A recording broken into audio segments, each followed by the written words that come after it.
이렇게 해갖고 보시다시피 이 토스카나의 5대 슈퍼 터스큰, 사시카야, 디냐넬로, 오르넬라야, 마세토, 솔라야가 다 그 안티노리, 그리고 그 안티노리랑 연관된 이 인치사, 이 두 개의 집안에서 만들게 된 거고, 이게 다 크게는 하나의 집안인 겁니다. 이렇게 해서 탄생한 이 5개 와인들이 정말로 이탈리아 와인을 재정의를 하게 돼요. 정말로 세계에서 이탈리아 와인들을 바라보는 시선을 완전히 바꾸게 됩니다. 일단은 아까 말씀드렸던 1985년도에 사시카야가 로버트 파커랑 제임스 서클링한테 100점을 맞으면서 그러한 종류의 이 토스카나의 이러한 테이블 와인으로 판매되고 있던 와인들을 슈퍼 터스큰이라고 이 미국에 있는 평론가들이 부르기 시작하게 된 거예요. 그 다음으로 또 전 세계가 놀랐던 거는 2000년도에 와인 스펙테이터라는 잡지가 있죠. 그 와인 스펙테이터라는 잡지에서 100대 와인을 매해 발간을 하죠. Top 100 Wines of the Year. 근데 그 중에서도 1등 와인을 Wine of the Year라고 부르는데 2000년도에 그 Wine of the Year를 솔라이아의 1997년 빈티지가 따게 됩니다. 그러면서 이 안티노리에서 만드는 이 슈퍼 터스컨도 정말 세계 최고의 와인으로 인정을 받게 되는 거고, 그 해에 또 그 동생 로도비코 안티노리가 만든 오르넬라야는 9위에 해요. 사실 세계 100대 와인 중에서 그 형이 1위, 그 동생이 9위를 만든다는 것 자체가 그 당시에 정말 얼만큼 말도 안 되는 상황이었는지 아시겠죠?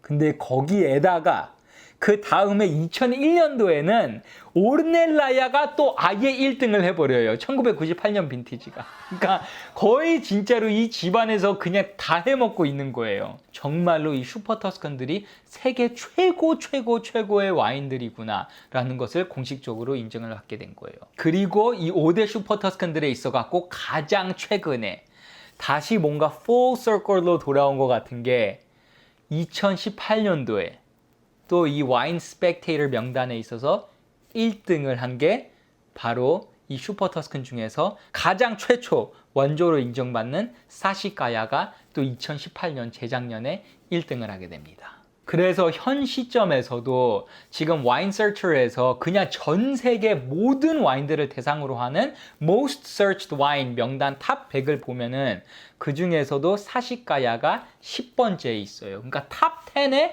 들어가는 전 세계적으로 most searched 와인에 아직까지도 현 시점에 사시카야가 들어가 있는 겁니다.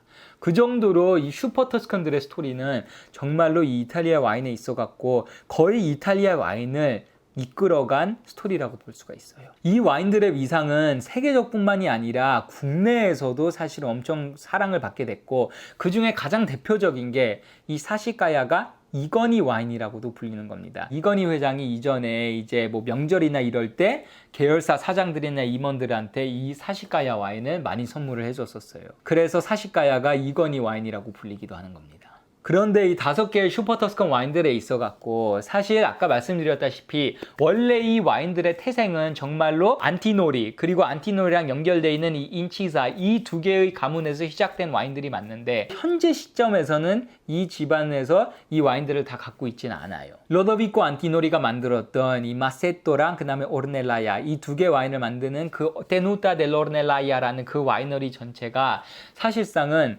1999년도 때 로버트 몬다비가 거기에다가 투자를 해요. 그래서 약간 소액 주주로 처음에 들어가요. 그때 알려진 바로는 한 120억 정도를 투자를 했습니다. $12 million. 그래서 이제 일부 주주가 됐는데 그 이후에 계속 조금씩 더 지분을 사들여 갖고 2002년도, 그러니까 정말로 오르넬라야가 2001년도에 그 와인 스펙테이터에서 세계 최고 와인을 받았잖아요. 근데 그 바로 다음 2002년도에 갑자기 로도비코가 그 오르넬라야 와이너리를 아예 그냥 전체를 매각을 하게 돼요.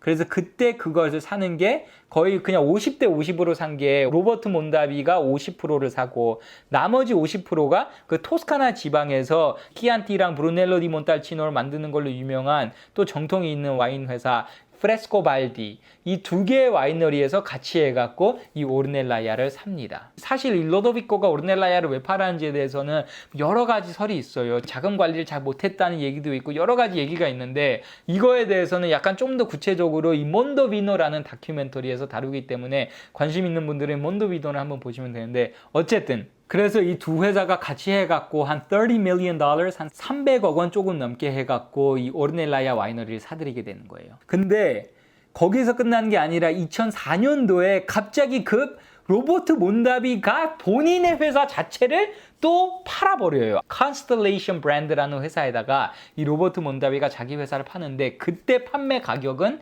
1조 원이 넘어요. $1 billion를 캐시로 현금으로 받고 거기에다가 이제 이 로버트 몬다비가 갖고 있던 대출 이런 거를 다 하면은 거의 한 $1.3 billion, 한 1.5조 원 정도 되는 금액으로 이거를 다 팔아버리게 되는 그러한 또 엄청나게 큰 사건이 있습니다. 이때 이 로버트 몬다비 회사를 산 게 컨스텔레이션 브랜드인데 그 회사가 예전에 말씀드렸던 이 캘리포니아의 천재 와인메이커 데이브 피니 있죠. 이 데이브 피니가 프리즈너 와인을 팔았던 회사이기도 하죠. 어쨌든 이 컨스텔레이션 브랜드가 로버트 몬다비를 거의 1조 원 이상으로 사들이게 되고 그 과정에서 이 오르넬라야라는 이 와이너리는 프레스코발디가 그냥 로버트 몬다비가 갖고 있던 나머지 50%를 그냥 다시 사들여요.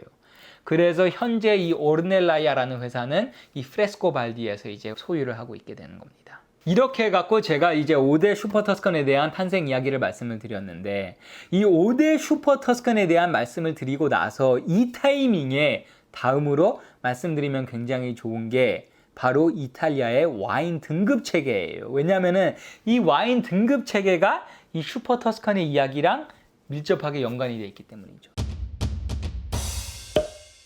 일단은 이탈리아의 와인 등급 체계에 대해서 애초는 어떻게 시작이 되냐면은 1963년도에 DOC랑 DOCG 이 두 개의 등급들이 처음으로 구상이 되기 시작해요.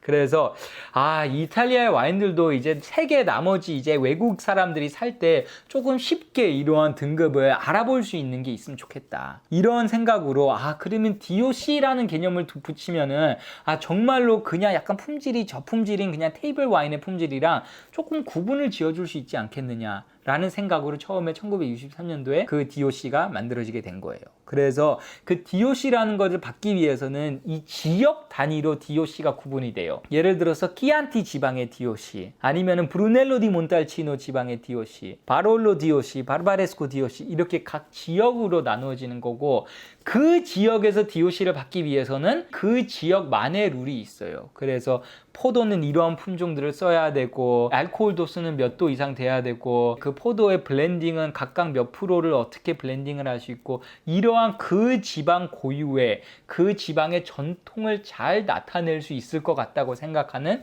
법칙들을 다 정합니다.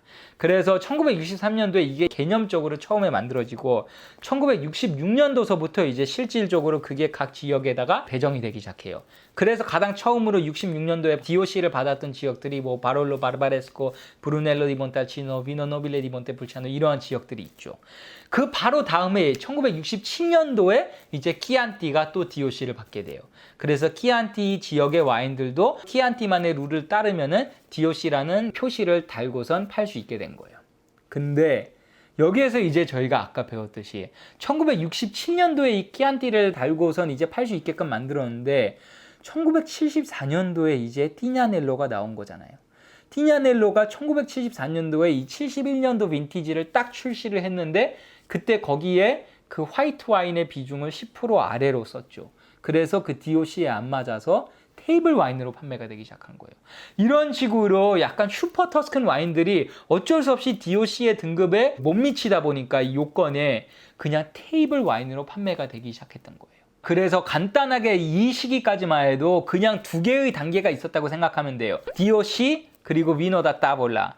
이 DOC 위에 있는 DOCG 등급은 개념적으로만 존재했고 아직까지도 실질적으로 부여된 장소는 없었어요. 그래서 그냥 DOC랑 비노 디 따볼라 이렇게 두 등급으로 존재를 했고, 그 이후에 1980년도에 이제 드디어 이탈리아 정부에서 DOCG라는 거를 매길 때가 됐다 해갖고 딱 네 군데에다가 DOCG를 매겨요.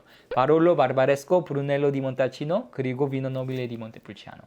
이런 식으로 해서 이제 DOCG, 그러니까 DOC도 품질이 좋은 포도를 만드는 지역들에서 제공하는 등급인데, 그것보다도 더더욱 진짜 이탈리아의 최고의 와인들이라고 말할 수 있는 곳들에 대해서는 DOCG를 주기로 한 거죠. 그렇게 되면서 이제 이탈리아 등급 체계가 이제 DOCG가 하나가 더 생기게 된 거예요. 그래서 비노 데 따볼라 테이블 와인, DOC, 그리고 DOCG, 이렇게 이제 세 개의 등급이 존재하기 시작하는 거예요. 근데 이렇게 해갖고 세 개의 등급이 생긴 이제 1980년대를 생각을 해보세요. 이 당시에 이탈리아 와인 중에서 가장 주목을 받고 있던 와인 중에 이 슈퍼 터스칸들이 있다고 말씀을 드렸잖아요. 그래서 사시가야 같은 경우에는 1985년 빈티지가 막 로버트 파커랑 제임스 서클링한테 막 100점을 맞고 있고 막 이런데, 그럼에도 불구하고 그 와인들이 공식적인 이탈리아의 등급 체계에서는 여전히 테이블 와인으로 이게 구분이 돼 있던 거예요. 그러니까 정말로 약간 너무 어이가 없는 상황인 거죠. 심지어 1984년도에 DOC 중에서 볼게리 지역도 DOC가 생겼어요.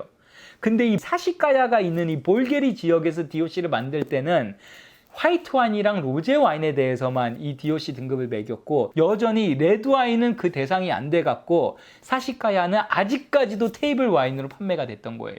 그러니까 80년대 후반에 사시가야, 띠냐넬로 이러한 슈퍼 터스칸들이 다 계속 그냥 테이블 와인으로 판매가 되니까 이탈리아에서 이 좋은 와인들의 등급을 나타내야 되는 이 등급 체계가 약간 그냥 다 뒤죽박죽이 되고 말이 안 되는 거였죠. 그냥 그 나라의 최고의 곽광을 받고 있는 와인들이 테이블 와인 등급이야. 그래서 1992년도에 드디어 변화가 생깁니다. 이렇게 DOC, DOCG를 만들었던 관료들도 인정을 한 거죠. 우리의 체계를 너무 고수할 수는 없겠다. 정말로 이 슈퍼 터스칸들이 우리의 체계 밖에서 이렇게 전 세계에서 이 각광을 받고 있는 이거를 우리의 체계 속으로 어떻게든 들여와야겠다. 그래서 1992년도에 IGT라는 등급을 만듭니다. Indicazione Geografica Tipica. 이 지역의 인증이 되는 거예요. 다른 건 모르겠고 뭐 포도 품종을 쓴 거나 블렌딩이나 이런 건 모르겠고, 최소한 이 지역 내에서만 자란 포도를 갖고 만든 와인이다. 이런 식으로 해갖고 좀 더 그냥 정말 지역의 이 특산품이라는 것을 강조를 하고, 너무나도 그 전통의 이 룰들은 조금 따르지 않아도 되는 그러한 등급을 하나 만든 거죠.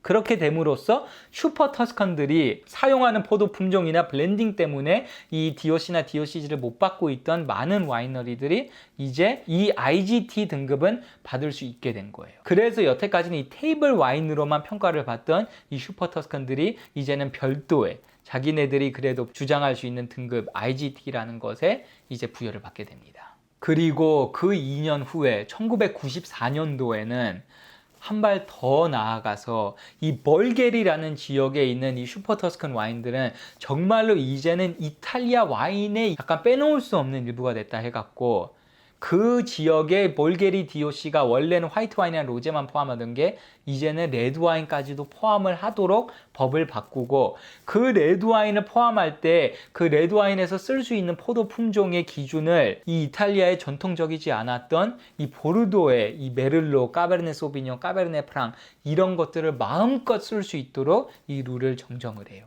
심지어 그 볼게리 DOC 내에 디비전으로, 그러니까 약간 하위 또 하나의 약간 카테고리로 몰게리 사시가야라는 하위 카테고리를 별도로 만들고 그거를 사시가야 와이너리에게만 부여를 해요. 이거는 진짜 놀라웠던 일이에요. 왜냐하면 이탈리아 이 와인 등급 체계를 정의하는 곳에서 그런 식으로 특정 하나의 와이너리만 구분이 될 수 있는 뭔가 구분을 주는 적은 없었어요. 무조건 그 지역 단위로 하지.